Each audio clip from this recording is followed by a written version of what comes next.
बच्चों, कल हम लोगों ने प्रेजेंट इंडेफिनिट टेंस के बारे में पढ़ा था। आज उसके आगे का जो टेंस है प्रेजेंट कंटीन्यूअस टेंस, इसके बारे में मैं बताऊंगा। बेटा, प्रेजेंट का मतलब वर्तमान, कंटीन्यूअस का मतलब लगातार, टेंस का मतलब काल। तो वर्तमान अनवरत काल, अनवरत मीन्स भी लगातार होता है, तो वर्तमान अनवरत काल। अब इसके आगे बेटा, इसमें कैसे हम पहचानेंगे कि कौन सा वाक्य है, कौन सा टेंस है, किस प्रकार का वाक्य है, ये सब हम नीचे जो है बताएंगे। इसके पहले बेटा, अगर तुम लोगों ने YouTube जो चैनल यूनिक लर्निंग एम है उसे अगर सब्सक्राइब नहीं किया है तो सब्सक्राइब कर लो एक बार फिर से बेटा, और ऑल का बटन दबा दो, ताकि सारे जो कोर्स से रिलेटेड टॉपिक है, मैटर है, वो तुम तक पहुंचती रहे। ठीक है बेटा, आगे देखो। प्रेजेंट कंटीन्यूअस टेंस में पहचान, हमने यहाँ पे डाला है पहचान, कि कैसे हम पहचानेंगे कि ये प्रेजेंट कंटीन्यूअस टेंस है। तो बेटा यहाँ है वाक्य के अंत में रहा है, रहा हूं, रही है, रहे हो आदि शब्द आते हैं। जैसे वह गाना गा रहा है, तो गा रहा है। मैं विद्यालय जा रहा हूं, तो रहा हूं। वह किताब पढ़ रही है, तो रही है। वे भोजन कर रहे हैं या भोजन ले रहे हैं या भोजन खा रहे हैं, ये चीज हो गया। रहे, तुम कहाँ जा रहे हो या तुम जा रहे हो, रहे हो। तो बेटा लास्ट में जो है हिंदी शब्द, हिंदी वाक्य के अंत में हिंदी शब्द रहा है, रहा हूं, रही है, रहे हो आदि शब्द आते हैं। तो समझ लेना कि प्रेजेंट कंटीन्यूअस टेंस है। दूसरी बात यह है बेटा कि सहायक क्रिया, इसकी सहायक क्रिया क्या होती है। तो सहायक क्रिया हेल्पिंग वर्ब, हेल्पिंग वर्ब को हम लोग सहायक क्रिया कहते हैं। सहायक क्रिया का अंग्रेजी हेल्पिंग वर्ब होता है। तो हेल्पिंग वर्ब है इज, एम, आर। अब वाक्य बनाने के नियम क्या है। वाक्य बनाने के नियम बेटा देखो, सबसे पहले हम लोग सिंपल वाक्य बनाएंगे, इसके बाद निगेटिव बनाएंगे, फिर इंट्रोगेटिव बनाएंगे। तो यहाँ हमने 5 नंबर दिया है, 5 प्रकार के वाक्य बना करके हमने समझाया है। ये फार्मूला है, इसी फार्मूले बेस पर सभी वाक्य बनेंगे। जैसे पहला है आई प्लस एम है, तो बेटा आई के साथ एम लगता है, इस बात को ध्यान दो। हमेशा जो है आई के साथ एम लगता है। प्लस मेन वर्ब, एम भी का मतलब मेन वर्ब, मेन वर्ब लिखेंगे, फिर उस मेन वर्ब में प्लस करेंगे हम आईएनजी जोड़ देंगे, फिर इसके बाद अन्य बातें। ये सिंपल हो गया बेटा, साधारण वाक्य हो गया। जैसे मैं खाना खा रहा हूं, तो आई एम टेकिंग, टेक माने लेना, या ईटिंग, इट माने खाना, तो eating food, I am eating food या आई एम टेकिंग फूड। तो बेटा सिंपल बन गया। दूसरा वाक्य है, इसमें भी जो है सिंपल है, ठीक है। तो सब्जेक्ट, ये तो आई के साथ था इसलिए मैंने आई के साथ समझा दिया कि आई के साथ एम लगा। लेकिन आई अगर करता न हो, अन्य करता हो, जैसे यू हो, ही हो, सी हो, इट हो, दे हो, वी हो, या किसी का नाम हो, तो कैसे बनेगा। यहाँ हमने दूसरे नंबर में समझाया है कि सब्जेक्ट ब्रैकेट में सिंगुलर ऑब्लिक प्लूरल, माने सब्जेक्ट अगर सिंगुलर है तो इज लगेगा बेटा, अगर प्लूरल है तो सहायक क्रिया हेल्पिंग वर्ब आर लगेगी। फिर वही चीज है, आर के बाद सहायक क्रिया के बाद हम मेन वर्ब रखेंगे, उसमें आईएनजी जोड़ देंगे।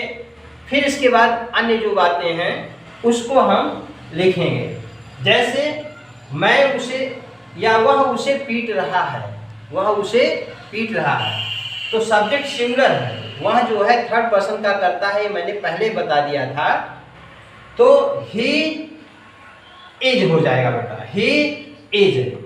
में पीटना की अंग्रेजी होता है, पीटना की अंग्रेजी होता है बीट। तो ही इज, बीट में आईएनजी जोड़ देंगे तो ही इज बीटिंग। उसे पीट रहा है तो उसे के लिए जो है हम हिम भी लगाएंगे, हर भी लगाएंगे, दोनों सही है। हाँ, जो भाव कहता है उसी के अनुसार, तो अकॉर्डिंग टू द सेंस, भाव के अनुसार हम लगाएंगे। तो वह उसे पीट रहा है, तो he is beating her, he is beating her, या ही इज बीटिंग हिम, जैसा वाक्य होगा भाव के अनुसार। तो यहाँ बेटा ये सिंपल है। सिंपल का मतलब मैंने कल बताया था कि न तो नहीं रहे, नहीं शब्द है, और न ही क्या, कौन, कब, कैसे, किसे, किसको, ये भी शब्द नहीं है, तो ये सिंपल माना जाएगा। इसके बाद फुल स्टॉप लगा देंगे। तीसरा जो नंबर है बेटा, ये इंट्रोगेटिव यहाँ हमने लिखा है, ये इंट्रोगेटिव वाक्य है। इंट्रोगेटिव वाक्य में हमने यहाँ बताया था पहले के वीडियो में कि दो प्रकार से इंट्रोगेटिव बनता है, एक सहायक क्रिया से, दूसरा प्रश्नवाचक शब्द से। तो सहायक क्रिया से हम तभी बनाएंगे जब क्या से प्रश्न होगा। तो सहायक क्रिया कौन सी लगेगी? जिस टेंस में वाक्य रहेगा उसी टेंस की सहायक क्रिया लगेगी। अब इंडेफिनिट में था तो डू डज लगता था, लेकिन कॉन्टिन्यूअस में है तो इज एम आर में से कोई भी कर्ता के अनुसार लगेगा, जो कर्ता होगा। एक वचन का कर्ता होगा तो इज लगेगा, बहुवचन का कर्ता है आर लगेगा, अगर आई है तो एम लगेगा। तो is oblique am oblique are plus subject. तो यहाँ सब्जेक्ट के अनुसार जो है हम सहायक क्रिया का प्रयोग करेंगे, हेल्पिंग वर्ब का प्रयोग करेंगे।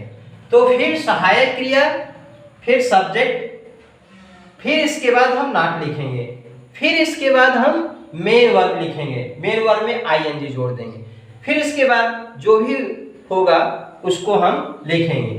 तो और प्रश्नवाचक, यहाँ हमने इंट्रोगेशन मार्क लगाया है तो प्रश्नवाचक चिन्ह लगा देंगे, तो ये प्रश्नवाचक वाक्य हो जाएगा। जैसे क्या तुम बाजार जा रहे हो? तो तुम सेकंड पर्सन है, बहुवचन है, प्लूरल नंबर है, तो यहाँ हो जाएगा आर, आर यू, यू यहाँ लिखा है तो यू के अनुसार आर लगा, आर यू।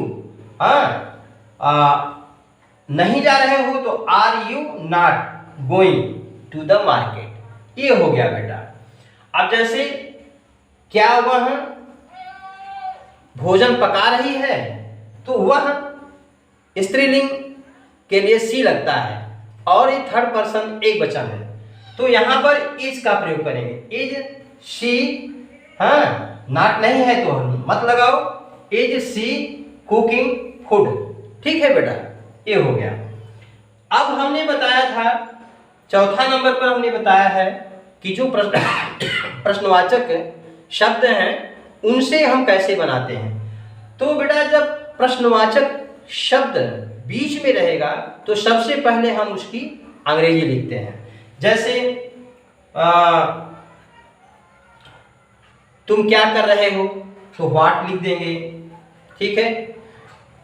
तुम्हें कौन बुला रहा है तो हु लिख देंगे। तुम मुंबई कब जा रहे हो, दिल्ली कब जा रहे हो तो व्हेन लिख देंगे। तो जो भी प्रश्नवाचक शब्द होगा उसकी सबसे पहले हम अंग्रेजी लिखेंगे। इसके बाद बेटा सब्जेक्ट के अनुसार हम इज आर एम का प्रयोग करेंगे। जैसे वह कब दिल्ली जा रहा है, वह कब दिल्ली जा रहा है, तो कब आया बीच में, तो सबसे पहले हम कब की अंग्रेजी लिखेंगे। तो कब की अंग्रेजी होता है व्हेन, तो व्हेन लिख देंगे। वह है एक वचन का कर्ता, तो व्हेन इज लिखेंगे, व्हेन इज, आर एम नहीं लिखेंगे, जब जरूरत पड़ेगा करता रहेगा तभी लिखेंगे, व्हेन इज। अब सब्जेक्ट है ही, व्हेन इज ही, हाँ कब जा रहा है तो नॉट नहीं है, या कब नहीं जा रहा है तो नॉट लिख सकते हो, when is he not going, am भी main verb plus ING plus other. तो दिल्ली कब नहीं जा रहा है तो when is he not going to Delhi. अब इंट्रोगेशन मार्क यहां पर हम लगा देंगे, तो इस तरह से प्रश्नवाचक वाक्य बन जाता है। ठीक है, जैसे तुम उसे कब पढ़ा रहे हो, तुम उसे कब पढ़ा रहे हो, या तुम क्या कर रहे हो, तुम क्या कर रहे हो। तो क्या शब्द बीच में आया बेटा, क्या शब्द बीच में आया, तो क्या की अंग्रेजी क्या होता है, व्हाट होता है। तो व्हाट तुम है, बहुवचन है, तो व्हाट आर यू। हाँ, अब करना की अंग्रेजी डू होता है, तो do plus ING, doing, what are you doing. अब इंट्रोगेशन मार्क लगा देंगे। अगर अदर बातें नहीं है तो हम उसकी अंग्रेजी नहीं लिखेंगे, जितना है बस उतनी की हम अंग्रेजी लिखेंगे। ठीक है, अब सिंपल में बेटा निगेटिव अगर आ गया तो कैसे बनाएंगे। 5वां नंबर पर हमने दिया है निगेटिव बनाने के लिए, तो पहले हम लिखेंगे सब्जेक्ट और फिर इसके बाद हेल्पिंग वर्ब, माने मेन वर्ब और हेल्पिंग वर्ब के बीच में नॉट होता है, मेन वर्ब और हेल्पिंग वर्ब के बीच में नॉट होता है। और प्रश्नवाचक में क्या होता है कि अगर प्रश्नवाचक पहले आया है तो प्रश्नवाचक शब्द पहले, हाँ के बाद फिर सब्जेक्ट, माने सब्जेक्ट और मेन वर्ब के बीच में नॉट होता है। ठीक है, यहां भी सब्जेक्ट मेन वर्ब के बीच में नॉट है, इस पॉइंट को ध्यान दो। तो subject plus is am are कर्ता के अनुसार लगेगा, जो जैसा सब्जेक्ट रहेगा, जो सब्जेक्ट रहेगा, तो subject plus is am are plus not plus main verb, फिर इसके बाद मेन वर्ब में आईएनजी जोड़ देंगे, फिर इसके बाद में जो भी बातें रहेगी, जो भी शब्द रहेगा उसकी हम अंग्रेजी लिख देंगे अदर में। ठीक है, जैसे मान लो हम लोग क्रिकेट देख रहे हैं तो वी आर का प्रयोग करेंगे। हम लोग क्रिकेट नहीं देख रहे हैं बेटा, सॉरी, तो वी आर नॉट, देखना का looking, we are not looking cricket, we are not looking cricket, हम लोग क्रिकेट नहीं देख रहे हैं, तो we are not looking cricket, cricket other में क्रिकेट डाल देंगे, द क्रिकेट। ठीक है बेटा, तो इस तरह से जो है ये प्रेजेंट कंटिन्यूअस का वाक्य बनाया जाता है। अगर बेटा कहीं पे कोई दिक्कत आती है तो मेरा ये नंबर है 70 68 48 1801, बिल्कुल एकदम निश्चिंत होकर के मुझसे उससे संबंधित रिलेटेड जो होता है वाक्य से या ग्रामर से संबंधित जो अभी तक हमने पढ़ाया है उसके बारे में पूछ सकते हैं। और बेटा ये यूनिक लर्निंग ऐप जो यूट्यूब चैनल है तुम लोगों के लिए ही ये प्लेटफॉर्म मैंने बनाया है, इसको बेटा सब्सक्राइब अवश्य कर लेना और ऑल का बटन दबा देना और लोगों को शेयर करना बेटा, और लोगों को ये सब्सक्राइब करने के लिए बोल देना ताकि सारे बच्चे जुड़ जाएं, क्योंकि बोर्ड का एग्ज़ाम नज़दीक आता चला आ रहा है। ठीक है बेटा।